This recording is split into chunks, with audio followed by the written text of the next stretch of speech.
Hey Christian. Hello, Pranith. Yes, you're usually good at being bad. So tell me, if you had to bargain with somebody to try and find out the meaning of your life, would you let that opportunity go to waste, or would you keep that person there? Okay, let me rephrase that. Let's say that there's a certain person who had all the answers, and you could give that person the importance of kings all across the world. Would you let that person leave, or would you keep them and try and figure stuff out? I would keep them. Exactly. Rosencrantz and Guildenstern do the same thing with the player. The player, there are 1,000 players out there. So why is this one player given the entire significance of the novel? He doesn't even have a name. He's just called a player. So what's the point of Thomas Stoppard implementing the player and implementing bargaining in the fact that Rosencrantz and Guildenstern bargain for importance in the novel. Basically, they give the player importance in exchange for trying to find out what the meaning of life is. So what do you think? I think that the player is trying to sell something. No, I don't know about that, because the player, he just wants to go along with the flow. Rosencrantz and Guildenstern don't actually know what's going on. You understand that they're being controlled by people, but the Guildenstern actually says, nobody leaves this room without a very good reason. He's using their importance as a bargaining chip and giving that importance to the player. So, I don't know, how would I show that in IOP? How would Thomas Stoppard use the Kubler-Ross model in such a fashion? Why would they do that? And I have an idea, and I think it's because they want to figure out why everything is going wrong. And they want to figure out how this world, which seems upside down to them, they can't escape the confinements of it. They're trapped behind the white lines of the theater, and they're trapped behind acting for their lives because other people are trying to portray them, yet they can't be themselves, so they're trying to bargain to find answers. Anyways, I gotta go. I have to figure out what to do for my IOP. Anyway, see you later. Good night. God damn it. This is depressing. I still have no progress on my IOP, and I still don't know what to do, and everything's just stacked up. I have the cast, the extended essay, I have the IOP for Darren, obviously. This makes me so depressed. You know what else reminds me of depression? Becky Rock. Anyways. Hey, Becky! Oh, hey, Pranith, it's so good to hear from you. Right. So, you know how Rosencrantz and Guildenstern realize that they're going to die towards the end of the novel? How they get that letter from the pirates and whatnot. They were supposed to go to England, and they realize that they're going to get executed. You understand that, right? Right. So I'm supposed to implement the Kubler-Ross model and show that Stoppard is actually Stoppard is making these characters go through these stages without their free will, and that Stoppard is doing this to show that basically you can't avoid your fate.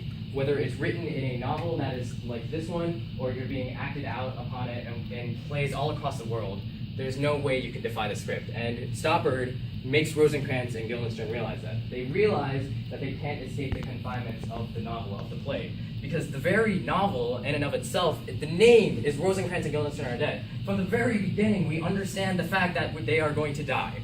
And we understand the fact that Guildenstern and Rosencrantz get more self-conscious about this, and they get depressed. They try bargaining for their lives. They start getting angry, and they've got all these emotions going inside them because they don't want to experience death. The whole point of death is that you're not prepared for it. Regardless of what situation you're in, there's no way that any human being living currently can understand what death is. And I just wanted to know, from your experience, why does Stoppard do this?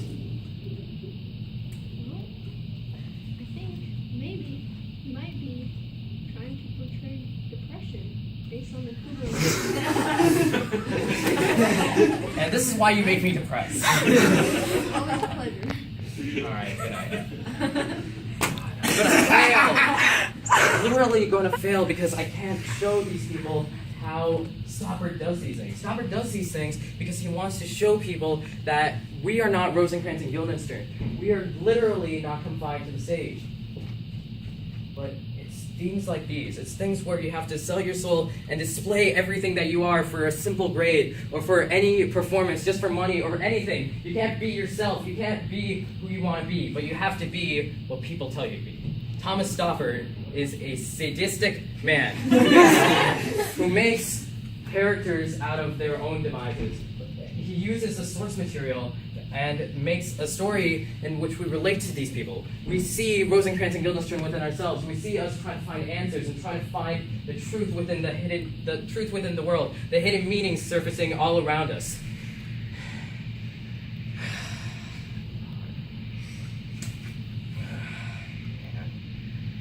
I've done nothing wrong. I didn't deserve this. I didn't ask to be in this position. I didn't ask to do this IOP and wait until the last second. I tried my hardest not to, yet it's come to this. There must have been a moment. My name called in the distance. A summonings, a message. There must have been a single moment where I could have said no, but somehow I missed that moment. Well, I'll know better next time.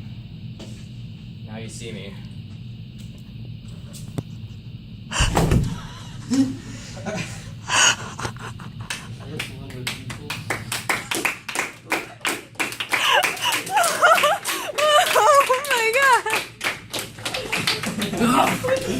Oh, I must have overslept.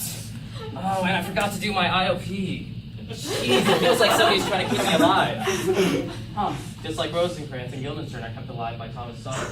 1,000 times they die, yet they still are still alive. So what does this mean?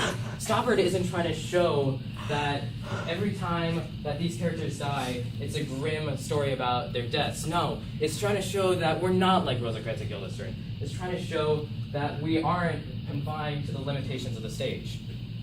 We can go on and move past it and become who we want to be and the humans that we want to be. That's my own. Woo!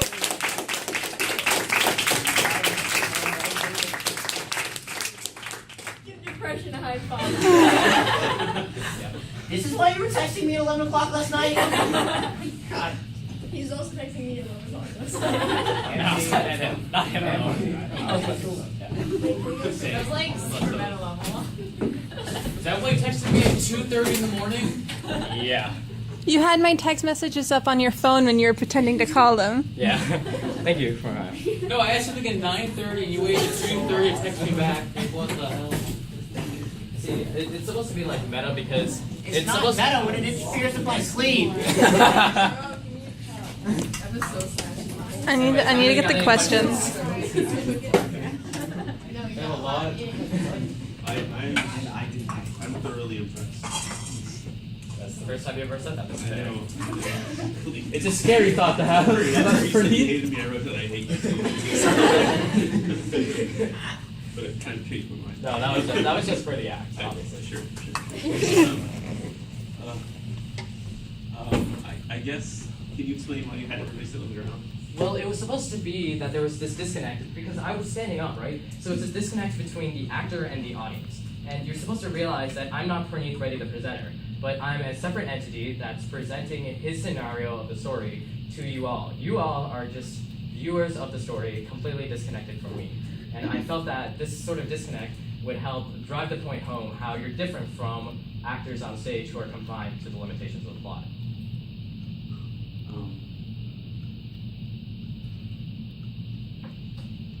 I want to ask, like, what you think the point is. But the point of what? There's a lot. I don't know. Why help myself? Oh, okay, what's the point of the Kubler-Ross model? So it's supposed to demonstrate how we're not prepared for the inevitability of death, but we can try. And being as humans as we are, we know that the certainty of death is the only supreme thing out there.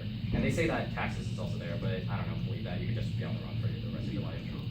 But I don't know. But it's that preparing yourself for death is kind of like going throughout the stages of your life. It's that you undergo different moments, and these moments, you reflect on them. So the moments of happiness that Rosencrantz and Guildenstern encountered, like say the fact that the game of questions, it wasn't necessarily happy for them, but it was hella happy for the audience because it was just these random moments that brought about like humorous wit where they broke the fourth wall and they just go about these different stages. And I think the point of Thomas Stoppard implementing that is not to show that in the end we all die, but it's how we reflect on our experience when we're still alive.